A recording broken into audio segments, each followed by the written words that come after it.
ಇಲ್ಲಿ ನೀವು ನೋಡ್ತಾ ಇರುವಂಥದ್ದು ನಮ್ಮ ತಾಯಿ ನಾವು ಚಿಕ್ಕವರಿದ್ದಾಗ ಮನೆಯಲ್ಲಿನೇ ತಯಾರು ಮಾಡ್ತಾ ಇದ್ದಂತಹ ಮಾಯ್ಶ್ಚರೈಸರ್ ಕ್ರೀಮ್ಗಳು. ಇದು ಅರಿಶಿನ, ಎಲೋವೆರಾ ಮತ್ತು ಬೀಟ್ರೂಟಿಂದ ಮಾಡಿರುವಂಥ ಹೋಮ್ ಮೇಡ್ ಮಾಯ್ಶ್ಚರೈಸರ್ ಕ್ರೀಮ್. ನನ್ನ ಕೈಯಲ್ಲಿರೋದು ಕ್ರೀಮು ಏನು ಅಂತ ನೋಡ್ತೀರಾ? ನೋಡಿ, ಕೆಮಿಕಲ್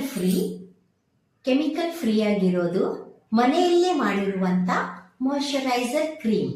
ಇದು ಅರಿಶಿನದಿಂದ ಮಾಡಿರೋದು ಮಾಯ್ಶ್ಚರೈಸರ್ ಕ್ರೀಮ್. ಇದು ಬೀಟ್ರೂಟ್ ಇಂದ ಮಾಡಿರೋದು ಮಾಯ್ಶ್ಚರೈಸರ್ ಕ್ರೀಮ್. ಮನೆಯಲ್ಲೇ ಮಾಡಿರುವಂತ ಕೆಮಿಕಲ್ ಫ್ರೀ, ಕಡಿಮೆ ಖರ್ಚಿನಲ್ಲಿ ಬರುವಂತ ಮಾಯ್ಶ್ಚರೈಸರ್ ಕ್ರೀಮ್. ಬನ್ನಿ ಹೇಗೆ ಮಾಡೋದು ಅಂತ ನೋಡೋಣ. Welcome to the knowledge kitchen with Paru. ಇದು ವ್ಯಾಕ್ಸ್ ಪೀಸು. ನಾವು ಇದರಿಂದನೂ ಕೂಡ ವ್ಯಾಕ್ಸ್ ಮಾಡ್ಕೋಬಹುದು. ಇಲ್ಲ ಅಂತ ಹೇಳಿದ್ರೆ ವೈಟ್ ಕಲರ್ ಮೇಣದ ಬತ್ತೆ ಸಿಗುತ್ತೆ ಚಿಕ್ಕದು, ಅದರಿಂದನೂ ಕೂಡ ನಾವು ಈ ವ್ಯಾಕ್ಸನ್ನು ರೆಡಿ ಮಾಡ್ಕೋಬಹುದು. ಈಗ ಈ ವ್ಯಾಕ್ಸನ್ನು ನಾವು ಚಿಕ್ಕದಾಗಿ ಪೀಸ್ ಮಾಡ್ಕೊಳ್ಳೋಣ. ಪೀಸ್ ಮಾಡಿಕೊಂಡು ಅದಕ್ಕೆ ಒಂದು ಅಳತೆ ಬೌಲನ್ನು ತಗೊಳ್ಳೋಣ. ಇಲ್ಲಿ 1 ಕಪ್ ವ್ಯಾಕ್ಸ್ ಪೀಸ್ಗೆ ನಾವು 1 ಬಟ್ಲು ಕೊಬ್ಬರಿ ಎಣ್ಣೆಯನ್ನು ತಗೋತಾ ಇದ್ದೀನಿ. ನಾನಿಲ್ಲಿ ಸಿಲ್ವರ್ ಬೋಗೋಣಿನಲ್ಲಿ ಮಾಡ್ತಾ ಇದ್ದೀನಿ. 1 ಬಟ್ಲು ವ್ಯಾಕ್ಸ್ಗೆ ನಾವಿಲ್ಲಿ 1 ಬಟ್ಲು ಕೊಬ್ಬರಿ ಎಣ್ಣೆ, ಯಾವ ಕೊಬ್ಬರಿ ಎಣ್ಣೆ ಬೇಕಿದ್ರೂ ಬಳಸ್ಕೊಳ್ಳಿ. ನಾನಿಲ್ಲಿ ವರ್ಜಿನ್ ಕೊಕೊನಟ್ ಆಯಿಲನ್ನು ತಗೊಳ್ತಾ ಇದ್ದೀನಿ. ಯಾವ ಬಟ್ಲಿಂದ ನಾವು ವ್ಯಾಕ್ಸ್ ಪೀಸಸನ್ನು ಅಳತೆ ಮಾಡ್ಕೊಂಡಿದ್ವಲ್ಲ ಅದೇ ಬಟ್ಲಿಂದ ನಾನಿಲ್ಲಿ 1 ಬಟ್ಲು ಕೊಕೊನಟ್ ಆಯಿಲನ್ನು ಹಾಕ್ಕೊಳ್ತಾ ಇದ್ದೀನಿ. ಇವಾಗ ಈ ಹಾಕ್ಕೊಂಡಿಟ್ಕೊಂಡಿರೋ ಕೊಬ್ಬರಿ ಎಣ್ಣೆ ಬಟ್ಲಿಗೆ ನಾವು 2 ಈ ಕ್ಯಾಪ್ಸೂಲ್, ವಿಟಮಿನ್ ಇ ಕ್ಯಾಪ್ಸೂಲನ್ನು ಹಾಕ್ಕೊಳ್ಳೋಣ. ಜೊತೆಗೆ 1 ಟೇಬಲ್ ಸ್ಪೂನ್ ನಾನಿಲ್ಲಿ ಬಾದಾಮ್ ಆಯಿಲನ್ನು ತಗೊಳ್ತಾ ಇದ್ದೀನಿ. ನೆಕ್ಸ್ಟು 1 ಟೇಬಲ್ ಸ್ಪೂನ್ ಆಲಿವ್ ಆಯಿಲನ್ನು ತಗೊಳ್ತಾ ಇದ್ದೀನಿ. ನೆಕ್ಸ್ಟು ಇದೇ ಸ್ಪೂನಿಂದ 1 ಸ್ಪೂನು ನಾನು ಕ್ಯಾಸ್ಟ್ರೋಲ್ ಆಯಿಲನ್ನು ತಗೊಳ್ತಾ ಇದ್ದೀನಿ. ಈ ಎಲ್ಲ ಆಯಿಲ್ಗಳನ್ನು ಹಾಕಿ ಒಂದು ಸರ್ತಿ ಚೆನ್ನಾಗಿ ಮಿಕ್ಸ್ ಮಾಡ್ಕೋಬೇಕು. ಮಿಕ್ಸ್ ಮಾಡ್ಕೊಂಡಾದಮೇಲೆ ಇದೇ ಕೊಬ್ಬರಿ ಬಟ್ಲಿಗೆ ನಾನು 4 ಸ್ಪೂನು ಎಲೋವೆರಾ ಜೆಲ್ಲನ್ನು ತೊಗೊಂಡಿದ್ದೀನಿ. ನಾನಿಲ್ಲಿ ಮನೆಯಲ್ಲೇ ಮಾಡ್ಕೊಂಡಿರೋ ಎಲೋವೆರಾ ಜೆಲ್ಲನ್ನು ತೊಗೊಂಡಿದ್ದೀನಿ. ಅದನ್ನು ಬೇಕಿದ್ರೆ ನಿಮಗೆ DM ಮಾಡಿ ಹೇಗೆ ಮಾಡೋದು ಅಂತ ಹೇಳ್ತೀನಿ.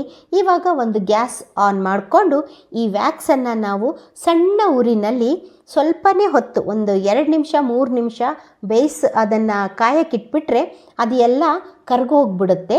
ಸೊ ವ್ಯಾಕ್ಸನ್ನು ಸ್ವಲ್ಪ ಚೆನ್ನಾಗಿ ಕಲಗಿಸ್ಕೊಂಡು ನಾವು ಕರಗೋವರೆಗೂ ಮಾತ್ರ ಗ್ಯಾಸ್ ಸ್ಟವ್ ಆನ್ ಇರಬೇಕು. ಎಲ್ಲ ಕರಗಿದ ತಕ್ಷಣ ನಾವು ಇಮಿಡಿಯೇಟಾಗಿ ಗ್ಯಾಸನ್ನು ಬಂದ್ ಮಾಡ್ಕೊಂಬಿಡಬೇಕು. ಬಂದ್ ಮಾಡ್ಕೊಂಡ್ಮೇಲೆ ನಾವು ಇದಕ್ಕೆ 1 ಸ್ಪೂನು ಹಸುವಿನ ತುಪ್ಪವನ್ನು ಹಾಕ್ತಾ ಇದ್ದೀನಿ. ಈಗ ನಾವಿಲ್ಲಿ 3 ಭಾಗಗಳನ್ನಾಗಿ ಇಲ್ಲಿ ಡಿವೈಡ್ ಮಾಡ್ಕೋತಾ ಇದ್ದೀನಿ. ಯಾಕಂದರೆ ನಾನು ಸೇಮ್ ಮಾಯ್ಶ್ಚರೈಸರ್ ಕ್ರೀಮನ್ನು, ಸೇಮ್ ಅಳತೆ ಇರೋ ಈ ಆಯಿಲನ್ನು ನಾನೇನು ಮಾಡ್ತಾ ಇದ್ದೀನಿ, 3 ಮಿಶ್ರಣ ಆಗಿ ಮಾಡ್ತಾ ಇದ್ದೀನಿ. ಮೊದಲಿಗೆ ನಾನಿಲ್ಲಿ ಒಂದು ಸ್ವಲ್ಪ ಫ್ರ್ಯಾಗ್ರೆನ್ಸ್ಗೆ ನಾನಿಲ್ಲಿ ಲ್ಯಾವೆಂಡರ್ ಫ್ರ್ಯಾಗ್ರೆನ್ಸನ್ನು ಯೂಸ್ ಮಾಡ್ತಾ ಇದ್ದೀನಿ. 1 ಬಟ್ಲಿಗೆ ನಾನಿಲ್ಲಿ ಅರಿಶಿಣ ಪೌಡ್ರನ್ನು ಹಾಕ್ತಾ ಇದ್ದೀನಿ. ಇನ್ನೊಂದು ಬಟ್ಲಿಗೆ ನಾನು ಮಾಡಿಟ್ಕೊಂಡಿರುವಂಥ ಬೀಟ್ರೂಟ್ ಜ್ಯೂಸ್, ಅಂದರೆ ಬೀಟ್ರೂಟ್ ಪೇಸ್ಟ್ ಥರ ಕ್ರೀಮ್ ಥರ ಒಂದು ಮಾಡಿಟ್ಕೊಂಡಿದ್ದೀನಿ ಮನೆಯಲ್ಲೇ. ಅದನ್ನು ಹಾಕಿ ಚೆನ್ನಾಗಿ ಕಲಕಬೇಕು. ನೀವಿಲ್ಲಿ ಯಾವುದೇ ಕ್ರೀಮನ್ನು ಹಾಕಿ ಮೊದಲು ಅದನ್ನು ಚೆನ್ನಾಗಿ ಕಲಗಿಸ್ಬೇಕು. ನೋಡಿ, ಇಲ್ಲಿ ಅರಿಶಿನ ಹಾಕ್ಕೊಂಡಿದ್ದೀನಿ. ಅರಿಶಿನೂ ಕೂಡ ನಾನು ಚೆನ್ನಾಗಿ ಕಲಗಿಸ್ಕೊತಾ ಇದ್ದೀನಿ. ನೆಕ್ಸ್ಟ್ ಇನ್ನೊಂದು ಬಟ್ಲಿಗೆ ನಾನು ಎಲೋವೆರಾ ಜೆಲ್ಲನ್ನು ಹಾಕಿ ಅದನ್ನು ಕೂಡ ಸ್ವಲ್ಪ ಚೆನ್ನಾಗಿ ಕಲಕಿಟ್ಕೋತಾ ಇದ್ದೀನಿ. ಈ ಥರ ಮಿಶ್ರಣವನ್ನು ನಾವು ಓವರ್ನೈಟ್ ಅದನ್ನು ಅದೇ ಥರ ಬಿಟ್ಟರೆ ಅದು ನೆಕ್ಸ್ಟ್ ಮಾರ್ನಿಂಗ್ ಗಟ್ಟಿಯಾಗಿರುತ್ತೆ. ಈ ಥರ ನಾವು ಎಲ್ಲದನ್ನು ಸ್ವಲ್ಪ ಚೆನ್ನಾಗಿ ಕಲಕಬೇಕು. ಕಲಕಿದ ಮೇಲೆ ಅದು ಓವರ್ನೈಟು ಬಿಟ್ಬಿಡ್ಬೇಕು. ಒಂದು ಫುಲ್ ರಾತ್ರಿ ಬಿಟ್ಟ ಮೇಲೆ ಈ ಕ್ರೀಮು ಈ ಥರ ಗಟ್ಟಿಯಾಗಿರುತ್ತೆ. ಇದನ್ನು 1 ಸ್ಪೂನ್ ಸಹಾಯದಿಂದ ನಾವು ತೆಗೆದು ಇನ್ನೊಂದು ಬೌಲ್ಗೆ ಹಾಕಿಟ್ಕೊಂಡ್ರೆ ನಮಗೆ ಮಾಯ್ಶ್ಚರೈಸರ್ ಕ್ರೀಮ್ ಹಚ್ಕೊಳ್ಳೋದಕ್ಕೆ ರೆಡಿ.